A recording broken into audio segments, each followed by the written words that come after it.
Hey, good evening, family and friends. We want you to make sure you gather everyone around because it's Bedtime Stories with Pastor Andre yet again. And indeed, family, this is a new ministry that we are starting here at the Warner Robins Church in order to promote literacy, not just among our children, our youth, but even our adults. And we want to get back to reading. Reading is fun. Reading is fundamental. And reading is also a key to success. But today I want to let you know that we have a special guest with us. So we started our book on Sample Your Words last time. Well, we have the author of the book here with us today. And so she's going to read her book to you all. And so we are so excited to have Sister Valeria Cray with us. What a jewel she is to the body of Christ. And so she's going to read now for you guys. So gather everybody around, get your pillows, your blankets, and this is Bedtime Stories with Pastor Andre and our author, Ms. Valeria Cray. All right, so get your blankets and everything, gather around, and let's prepare to read. All right. Okay. Let me know. Tell me when you're ready. Go ahead. I am delighted to share this book with you. The title of it is Sample Your Words, See How They Taste, a lesson in thinking before you speak. Now, when you hear the word lesson, that means you should be learning something about how to think before you speak. I also want to highlight two young ladies, two sisters, Sabbath and Sojourner Kennedy. They drew the pictures for this book.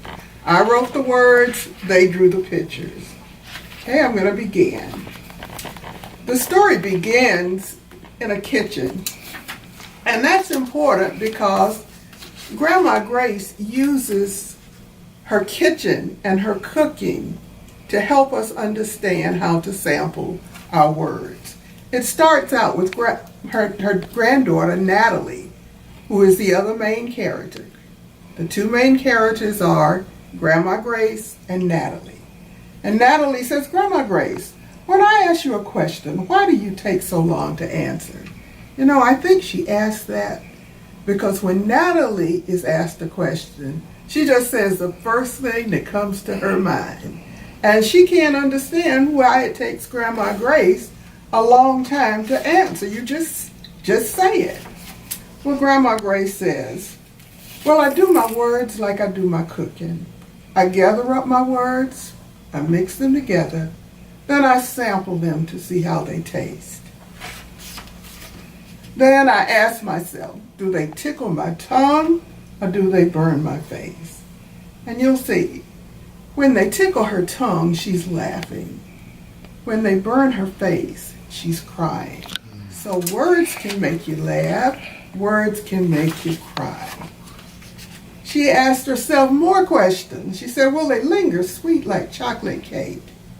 Now, I don't know if you know what that word linger means, but when somebody wears perfume and they walk past, even after they leave, the fragrance lingers. If you've ever burnt something in the kitchen, you can take it outside and put it on the porch, but the smell lingers. Words do the same thing. Even after they're spoken, they linger. So will they linger sweet like chocolate cake or grip and hurt like an old toothache?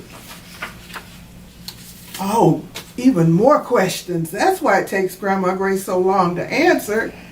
Are they refreshing like a lemonade shower or strong and bitter like old cauliflower?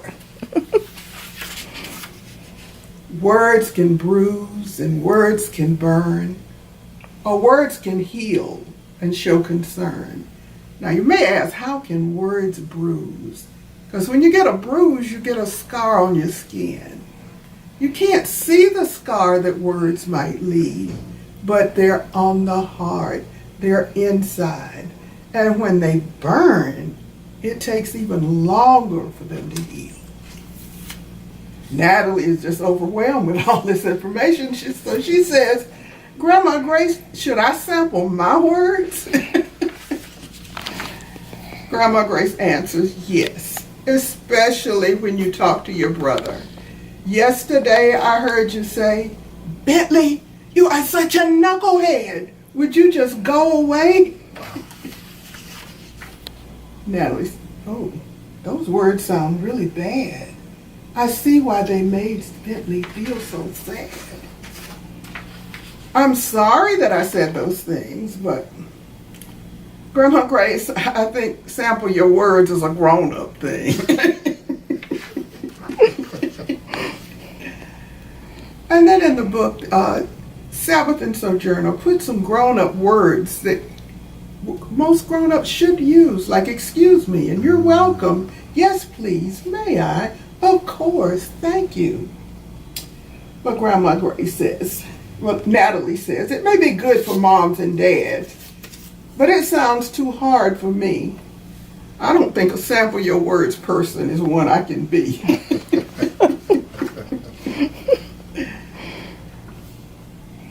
Natalie, my dear, this is for everyone. Pay attention to the words you select. Try to choose words that show respect. Okay, do you know what it means to select your words? Select means you're careful. You pick them out carefully before you say them. Because now that you know that words can burn, words stay with you. We don't use words like meanie and snob. If we're talking about a friend, we call them a friend. Okay. Natalie is just overwhelmed now. She said, you're saying pause, then taste your words, then speak. That's just too much to think about. I know when I am tired or angry, my words just come pouring out. Grandma Grace responds, let's try this. Take a deep breath before you speak. Do these words say what I want to express? Then say the words only if the answer is yes. Do you know what express means? It means to show your thoughts and your feelings, either using words or sometimes with pictures and sometimes with songs. But you see, Natalie here is tired. This is what she looks like when she's tired. Okay, after hearing all that, here's what Natalie tells Grandma Grace. Grandma Grace, all of this is just too hard.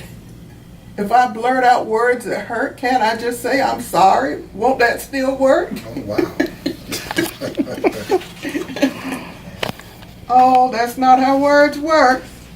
Words don't just go through the ears. They can land on the heart and stay there for years.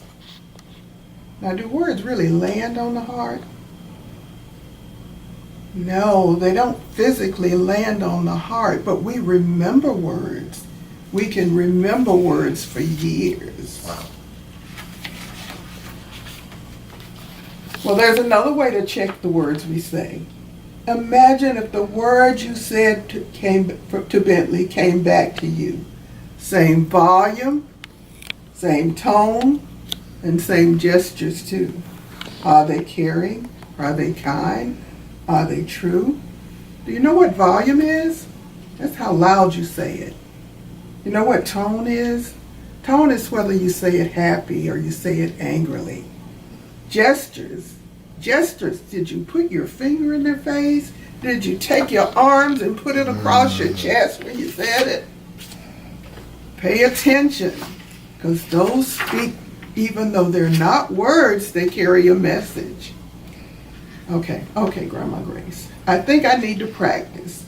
Will you pretend to be Bentley and you bothered my game? It's on a different level. Even my character's name was changed. Oh, wow. Of course, we'll go slow. But there's something else you should know. When someone loves you, your words mean more. The words you say to Bentley are more important than your video game score. That's right. Okay. I will say, Bentley, I don't like it when you bother my stuff, but I'm sorry I said words that were mean and rough. Let's both agree. If you want to play, just say, will you spend some time with me today? And I will remember the words I say to Bentley can stay with him for years. I will try not to say words that will bring him to tears. Oh, Grandma Grace is so proud.